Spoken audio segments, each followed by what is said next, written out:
Welcome to RLP Audiobooks channel, the channel that brings forgotten books back to life in audio format, so you can listen to whenever and wherever you desire, whether you're driving, chilling, and even sleeping. Please consider subscribing to the channel and click the notifications button so you don't miss out on any other videos. Now, relax, listen, ponder, and enjoy. Surah 48. Al-Fath. Context. Period of revelation. Hadith concur that it was sent down in Zul-Qa'dah 6 after Hijrah, at a time when the Prophet was on his return journey to Medina, after concluding the truce of Hudaybiyah with the disbelievers of Mecca. The historical background.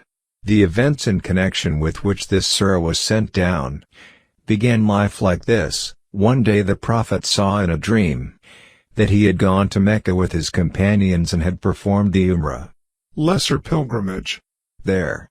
Obviously, the Prophet's dream could not be a mere dream and fiction, for it is a kind of divine inspiration, as God himself has confirmed in verse 27 below, and said that he himself had shown that dream to his messenger.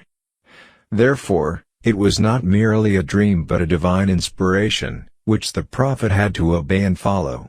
Apparently, there was no possible way of acting on this inspiration. The disbelieving Quraysh had barred the Muslims from proceeding to the Kaaba for the past 6 years, and no Muslim had been allowed during that period to approach the Kaaba for the purpose of performing Hajj and Umrah. Therefore, it could not be expected that they would allow the Prophet to enter Mecca, along with a party of his companions. If they had proceeded to Mecca in their pilgrim garments, with the intention of performing Umrah, along with their arms, this would have provoked the enemy to war, and if they had proceeded unarmed, this would have meant endangering his own, as well as his companions' lives. Under conditions such as these, nobody could see and suggest how the divine inspiration could be acted upon. But the Prophet's position was different. It demanded that he should carry out whatever command his Lord gave, fearlessly, and without any apprehension and doubt. Therefore, the Prophet informed his companions of his dream, and began to make preparations for the journey.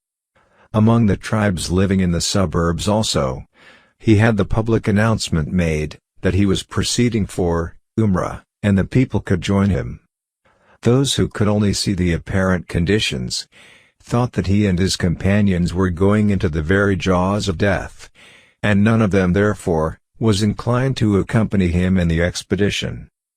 But those who had true faith in God and his messenger were least bothered about the consequences. For them, this information was enough that it was a divine inspiration, and God's prophet had made up his mind to carry it into effect. After this, nothing could hinder them from accompanying the messenger of God. Thus, 1,400 of the companions became ready to follow him on this highly dangerous journey.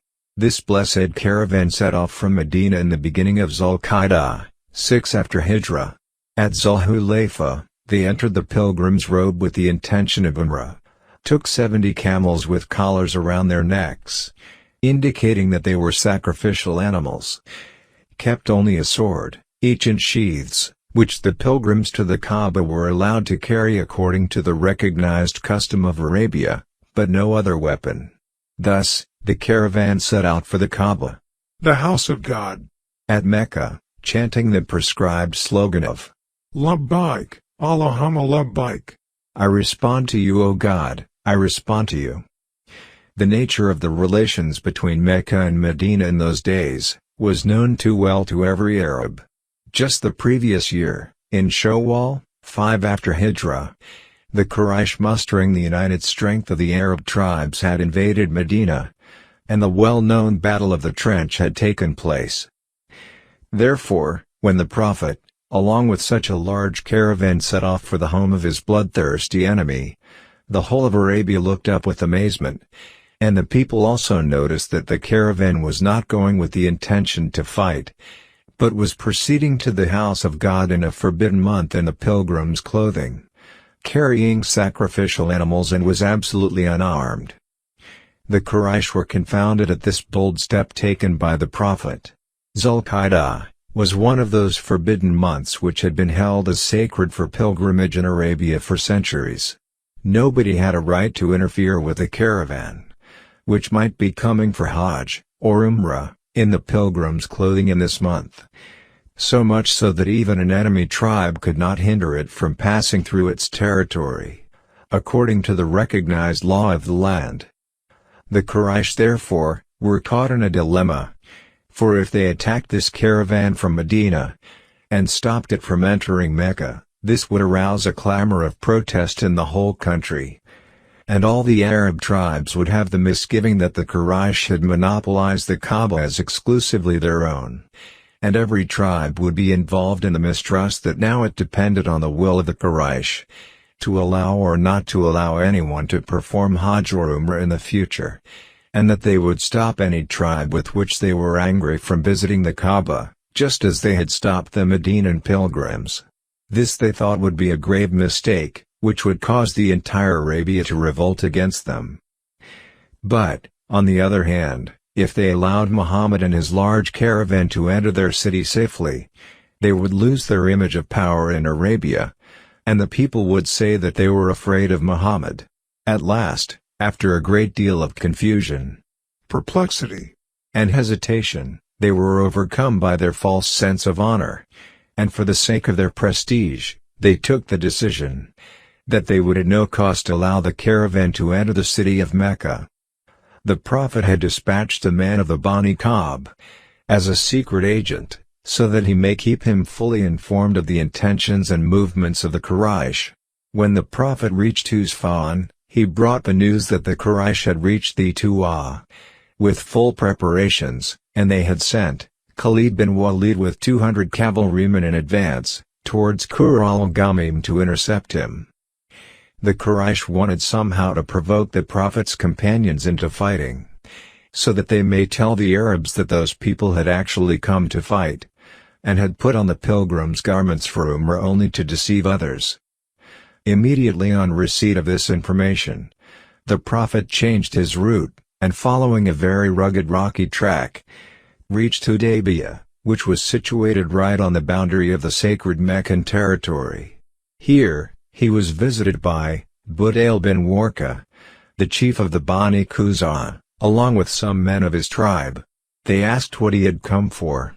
The Prophet replied that he and his companions had come only for pilgrimage to the house of God, and for going round it in worship, and not for war. The men of Bani Khuzā went and told this to the Quraysh chiefs and counseled them not to interfere with the pilgrims. But the Quraysh were obstinate. They sent Hulays bin Alqamah, the chief of the Ahabish, to the Prophet to persuade him to go back. Their objective was that when Muhammad would not listen to Hulays, he would come back disappointed, and then the entire power of the Ahabish would be on their side. But when Hulays went and saw that the whole caravan had put on the pilgrims' garments, had brought sacrificial camels with festive collars around their necks, and had come for doing reverence to the house of God, and not to fight, he returned to Mecca without having any dialogue with the Prophet, and told the Quraysh chiefs plainly that those people had no other objective but to pay a visit to the Kaaba.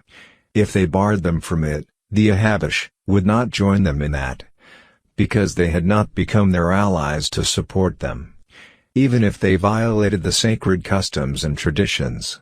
Then the Quraysh sent Urwa bin Masud Thaqafi. He had lengthy negotiations with the Prophet, in an effort to persuade him to give up his intention to enter Mecca. But the Prophet gave him also the same reply that he had given to the chief of the Khuzā, that they had not come to fight, but to do honor to the house of God and carry out a religious duty. Urwa went back and said to the Quraysh, I have been to the courts of the Caesar in Hasros, and the Negus also, but by God, never have I seen any people so devoted to a king, as are the companions of Muhammad to him. If Muhammad makes his ablutions, They would not let the water thereof fall on the ground, but would rub it on their bodies and clothes. Now you may decide as to what you should do." In the meantime, when the messages were coming, and the negotiations were going on, the Quraysh tried again and again to quietly launch sudden attacks on the Muslim camp, in order to provoke the companions and somehow incite them to war. But every time they did so, the companions' forbearance and patience, and the Prophet's wisdom and sagacity, frustrated their plans. On one occasion, 40 or 50 of their men came at night, and attacked the Muslim camp with stones and arrows. The companions arrested all of them and took them before the Prophet, but he let them go. On another occasion, 80 men came from the direction of Tanim, right at the time of the Fajr prayer, and made a sudden attack. They were also caught, but the Prophet forgave them too. Thus, the Quraysh went on meeting failure after failure in every one of their plans. At last, the Prophet sent Uthman as his own messenger to Mecca, with the message that they had not come to fight, but only for pilgrimage, and had brought their sacrificial camels along, and they would go back after performing the rite of pilgrimage and offering the sacrifice. But the Quraysh did not agree, and withheld Uthman in the city. In the meantime, a rumor spread that Uthman had been killed, and when he did not return in time, the Muslims took the rumor to be true. Now they could show no more forbearance. Entry into Mecca was different, for there was no intention to use force. But when the ambassador was put to death, the Muslims had no alternative but to prepare for war. Therefore, the Prophet summoned all his companions together, and took a solemn pledge from them, that they would fight to the death. In view of the critical occasion, it was not an ordinary undertaking. The Muslims numbered only 1,400, and had come without any weapons, were encamping at the boundary of Mecca, 250 miles away from their own city, and the enemy could attack them in full strength, and could surround them with its allies from the adjoining tribes as well.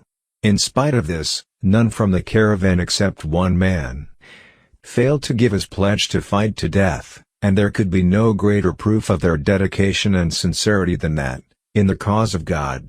This pledge is well known in the history of Islam as the Pledge of Ridwan. Later it was known that the news about Uthman was false.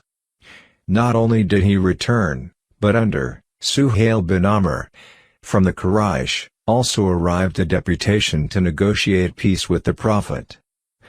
Now, the Quraysh no more insisted that they would disallow the Prophet and his companions to enter Mecca.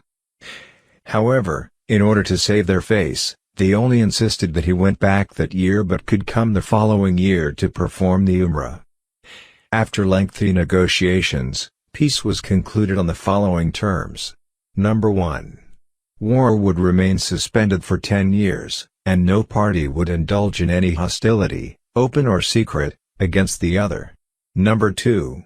If anyone during that period from among the Quraysh went over to Muhammad without his guardian's permission, he would return him to them, but if a companion of Muhammad came over to the Quraysh, they would not return him to him. Number 3. Every Arab tribe would have the option to join either side as its ally, and enter the treaty. Number 4. Muhammad and his men would go back that year, and could come the following year for Umrah, and stay in Mecca for 3 days provided that they brought only one sheathed sword each, and no other weapon of war. In those 3 days, the Meccans would vacate the city for them, so that there was no chance of a clash, but they would not be allowed to take along any Meccan on return. When the conditions of the treaty were being settled, the whole of the Muslim army was feeling greatly upset. No one understood the expedience because of which the Prophet was accepting the conditions. No one was far-sighted enough to foresee the great benefit that was to result from this treaty. The disbelieving Quraysh looked at it as their victory, and the Muslims were upset as to why they should be humiliated to accepting those mean conditions. Even a statesman of the caliber of Umar says that he had never given way to doubt since the time he had embraced Islam, but on this occasion, he also could not avoid it. Impatient, he went to Abu Bakr, and said, "Is he the Prophet?" not God's messenger, and are we not Muslims, and are they not polytheists? Then, why should we agree to what is humiliating to our faith? He replied, "O Umar, he is surely God's messenger, and God will never make him the loser." Unsatisfied, he went to the Prophet himself and put the same questions to him, and he also gave him the same replies as Abu Bakr had given. Afterwards, Umar continued to offer voluntary prayers and give alms, so that God may pardon his insolence that he had shown on that occasion. Two things in the treaty were highly disturbing for the Muslims.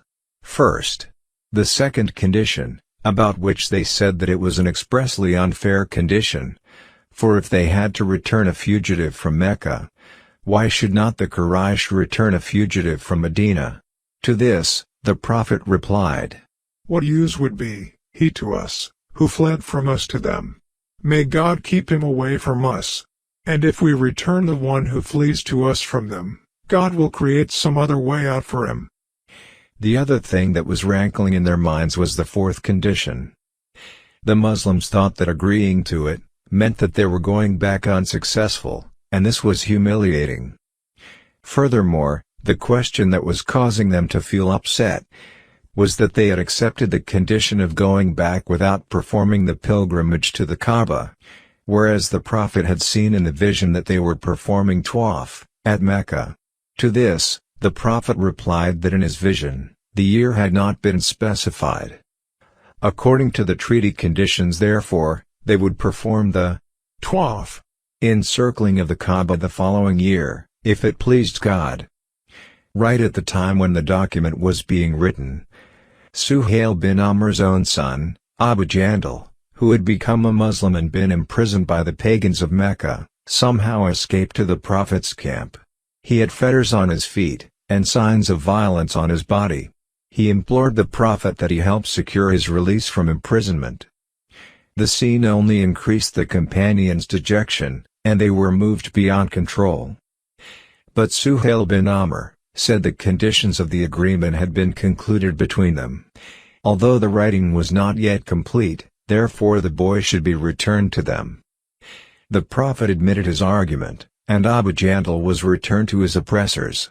When the document was finished, the Prophet spoke to the companions and told them to slaughter their sacrificial animals at that very place, shave their heads, and put off the pilgrim garments, but no one moved from his place. The Prophet repeated the order thrice, but the companions were so overcome by depression and dejection, that they did not comply.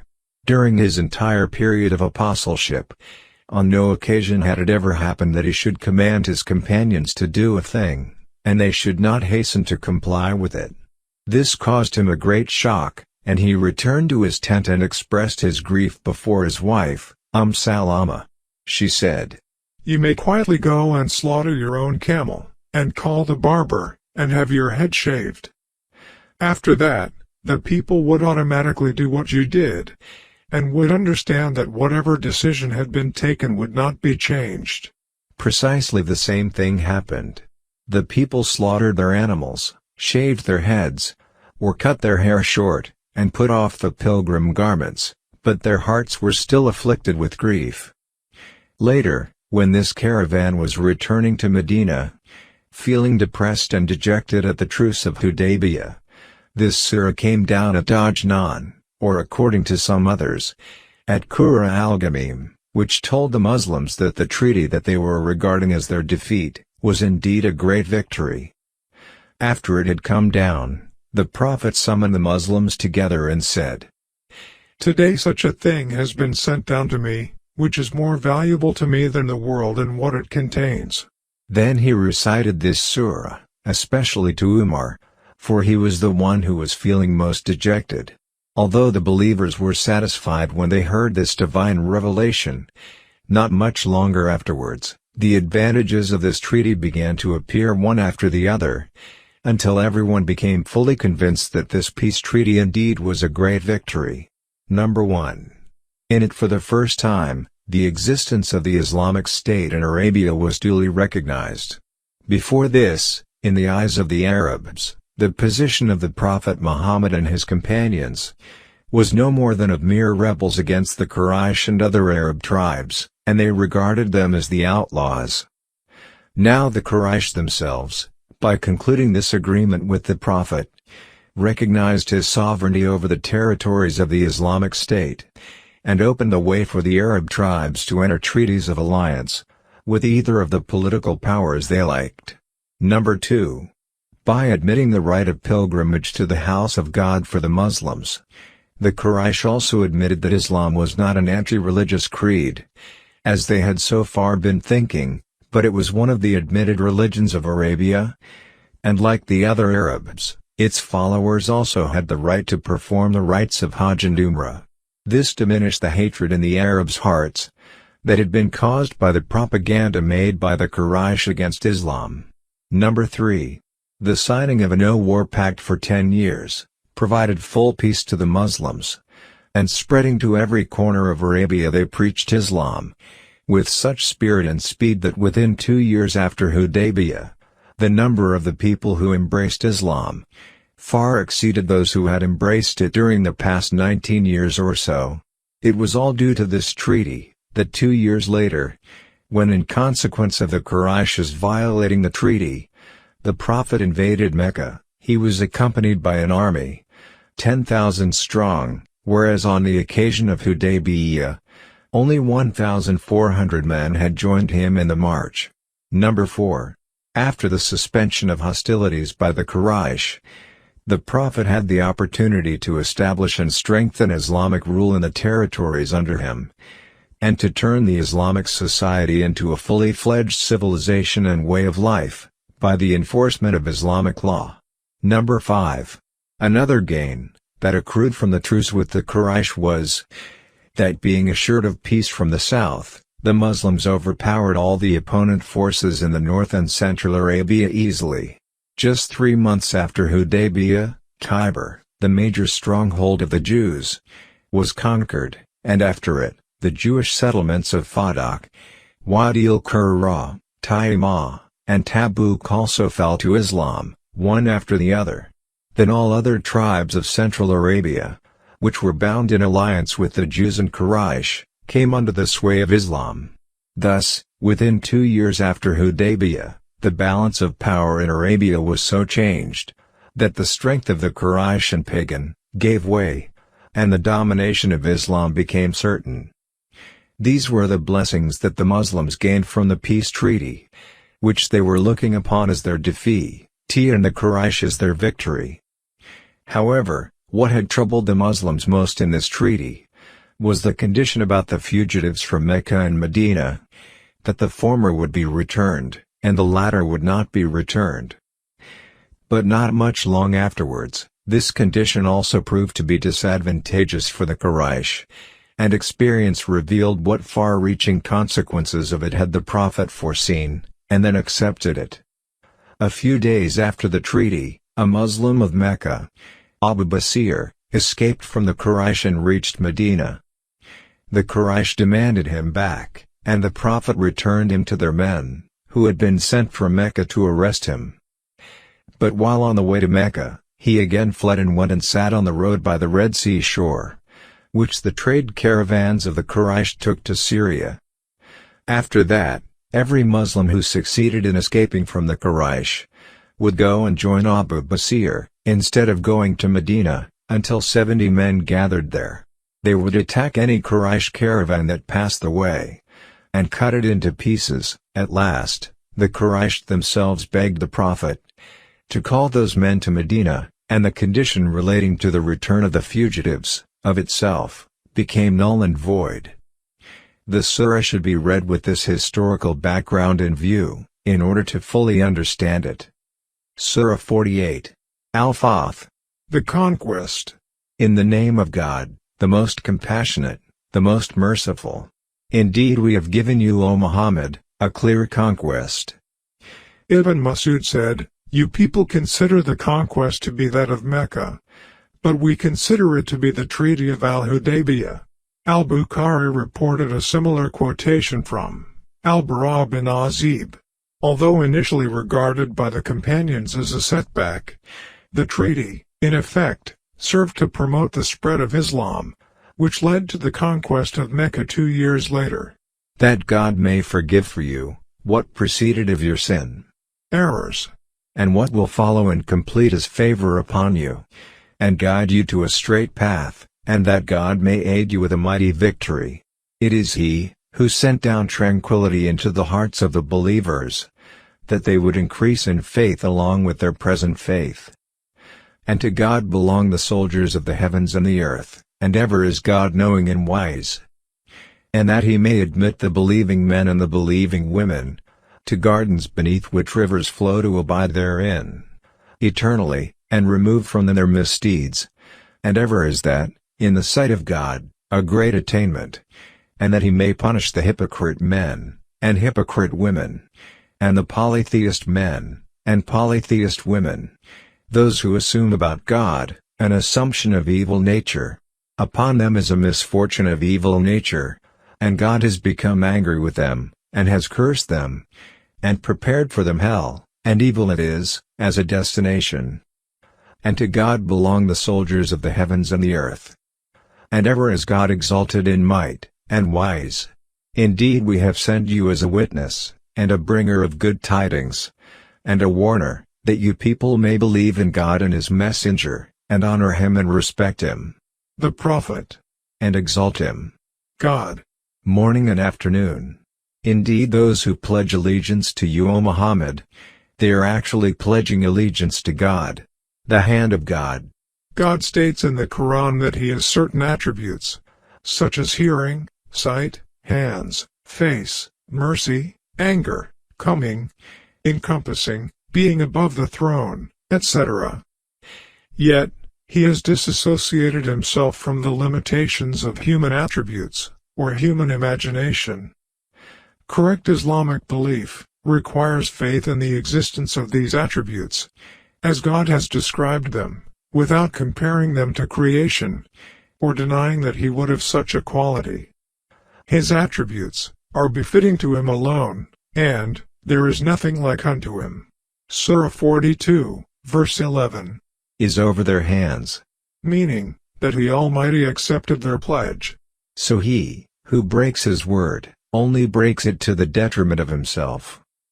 And he, who fulfills that which he has promised God, He will give him a great reward. Those who remain behind of the Bedouins will say to you, our properties and our families occupied us, so ask forgiveness for us. They say with their tongues what is not within their hearts. Say, then who could prevent God at all, if He intended for you harm, or intended for you benefit? Rather, ever is God, with what you do, acquainted. But you thought that the messenger and the believers would never return to their families, ever, and that was made pleasing in your hearts. And you assumed an assumption of evil, and became a people ruined.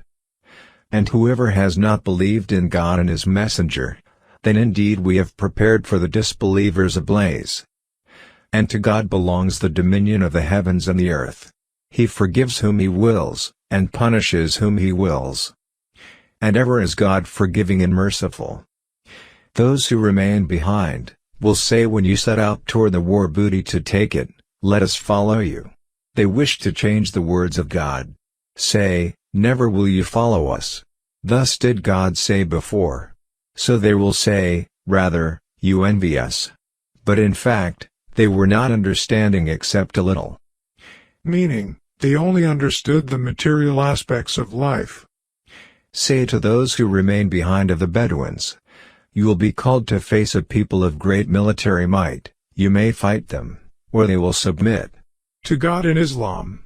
So, if you obey, God will give you a good reward. But if you turn away as you turned away before, He will punish you with a painful punishment. There is not upon the blind any guilt, or upon the lame any guilt, or upon the ill any guilt, for remaining behind.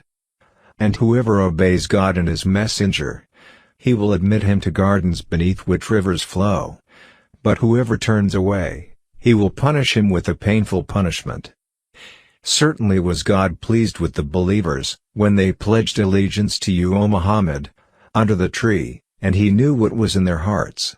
So he sent down tranquility upon them, and rewarded them with an imminent conquest, that of Khaybar, which preceded the conquest of Mecca, and much more booty, which they will take. And ever is God exalted in might and wise. God has promised you much booty that you will take in the future, and has hastened for you this victory, and withheld the hands of people from you, that it may be a sign for the believers, and that he may guide you to a straight path. And he promises other victories, that you were so far unable to realize, which God has already encompassed, meaning, prepared for you, or decreed. And ever is God, over all things, competent. And if those Meccans who disbelieve had fought you, they would have turned their backs in flight. Then they would not find a protector or a helper. This is the established way of God which has occurred before. And never will you find in the way of God any change. And it is He, who withheld their hands from you, and your hands from them within the area of Mecca, after He caused you to overcome them. And ever is God, of what you do, seeing. They are the ones who disbelieved and obstructed you from al-Masjid al-Haram, while the offering, meaning, 70 camels intended for sacrifice, and feeding of the poor, was prevented from reaching its place of sacrifice. And if not for believing men and believing women, whom you did not know, that you might trample, kill them, and there would befall you because of them dishonor without your knowledge, you would have been permitted to enter Mecca. This was so that God might admit to His mercy, whom He willed. If they had been apart from them, we would have punished those who disbelieved among them, with painful punishment. When those who disbelieved had put into their hearts fury, the fury of the time of ignorance. But God sent down His tranquility upon His messenger and upon the believers, and imposed upon them the word of righteousness, and they were more deserving of it, and worthy of it. And ever is God, of all things, knowing. Certainly His God showed to His messenger, the vision, dream. In truth, you will surely enter al-Masjid al-Haram, if God wills, in safety, with your heads shaved and hair shortened. Meaning, having completed the rites of Umrah. Not fearing anyone. He knew what you did not know, and has arranged before that a conquest, near at hand. It is He, who sent His messenger with guidance, and the religion of truth to manifest it over all religion. And sufficient is God as witness. Muhammad is the messenger of God, and those with him are fierce against the disbelievers, merciful among themselves. You see them bowing and prostrating in prayer, seeking bounty from God, and His pleasure. Their mark, sign, is on their faces, foreheads, from the trace of prostration. That is their description in the Torah.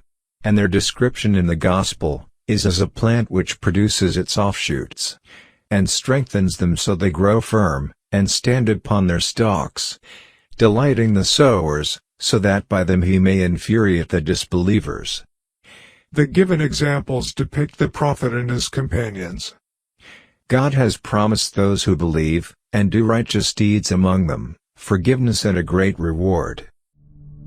Thank you for listening. If you have enjoyed listening to this book, please give it a like, and consider subscribing to the channel, and click the notifications button, so you don't miss out on any other videos.